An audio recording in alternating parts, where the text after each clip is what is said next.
여리는 마침내 할머니 넙덕을 죽인 사람이 강철이 아니라는 사실을 알게 됩니다. 그 순간 오랫동안 품어온 미움이 실은 죄책감에서 비롯된 감정이었음을 깨닫고 여리는 혼란과 슬픔에 깊이 잠깁니다.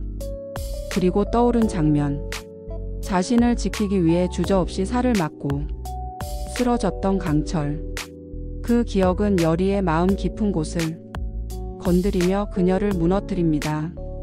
여리는 강철을 찾아가 묻습니다. 왜 그때 아니라고 말하지 않았어?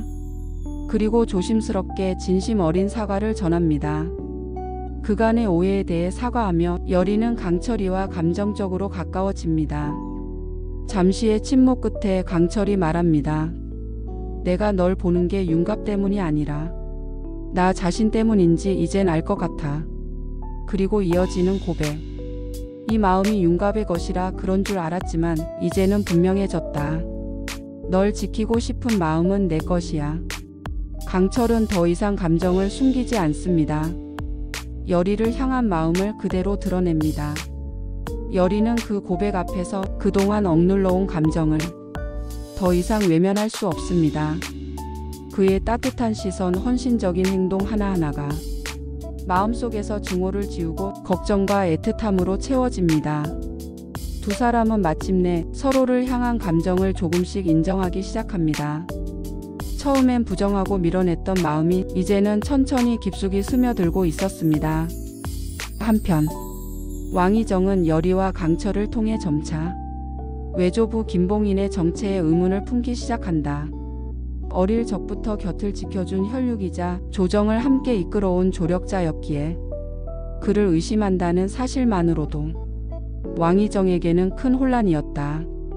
이정은 김봉인을 진심으로 존경했고 국정의 중심에 설 수 있었던 것도 그의 헌신적인 지원 덕분이라 믿어 의심치 않았다. 그러나 시간이 지날수록 그 믿음 뒤에 드리운 김봉인의 그림자는 점차 의심으로 바뀌어 간다.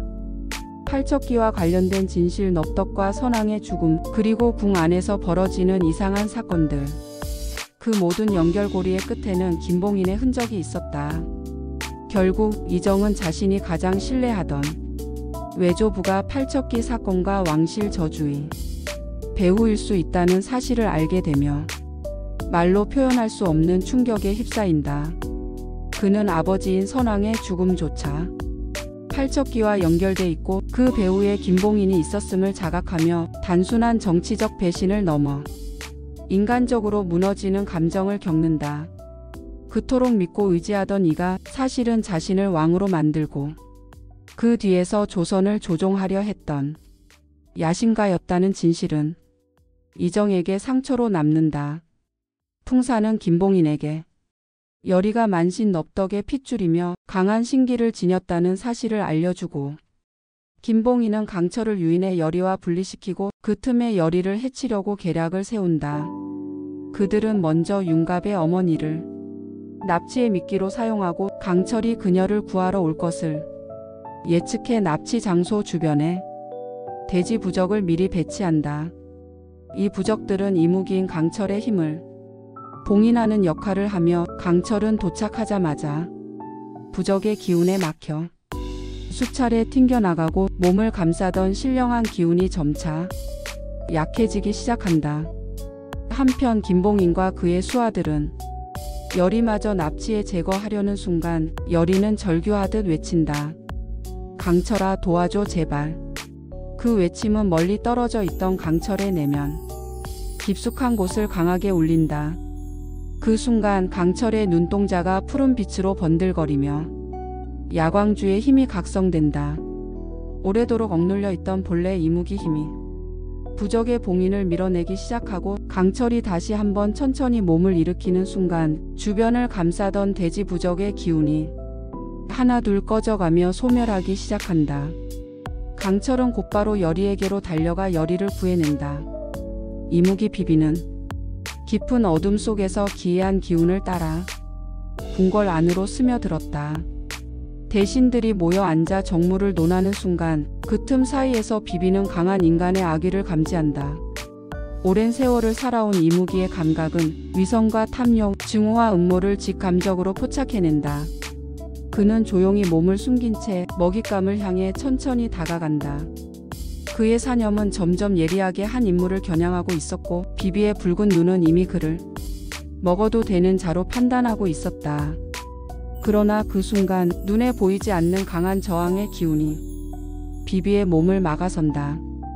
보이지 않는 장벽에 튕겨나가듯 그는 더 이상 접근할 수 없었다. 바로 그 대신의 몸에는 풍산이 미리 새겨둔 돼지 부적이 붙어 있었던 것이다. 이무기는 뱀과 유사한 계열의 존재로 오래된 전설에 따르면 돼지는 뱀의 천적이라 여겨진다. 뱀의 독이 돼지의 두꺼운 피부를 뚫지 못하듯 이무기의 사념과 마력 또한 돼지 부적 앞에서는 무력화된다. 부적은 단순한 그림이 아니었다.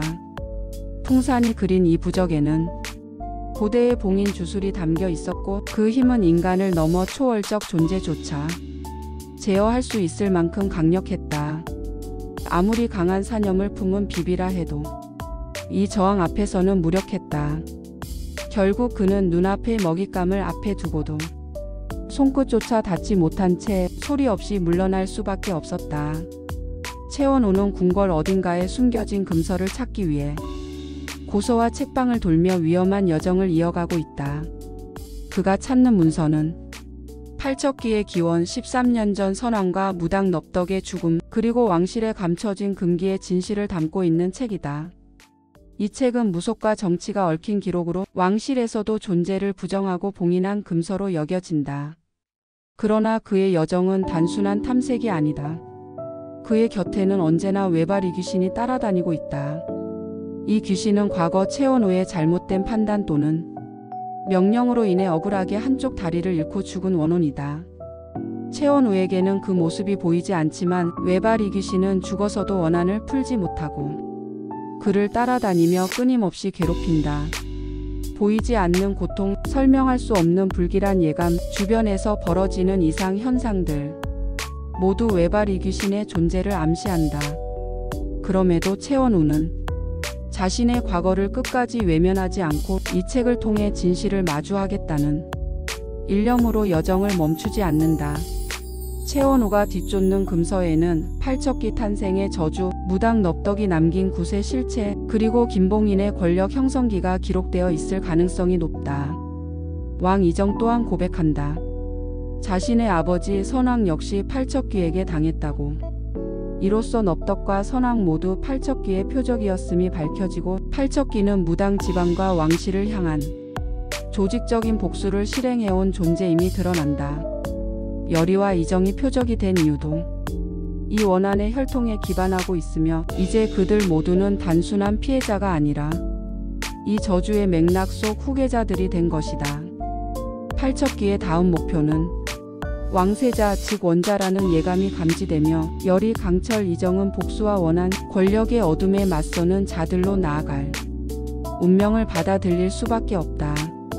여러분의 상상은 어디까지 가셨나요? 이번 영상이 재미있으셨다면 좋아요와 구독 그리고 댓글로 의견 남겨주세요.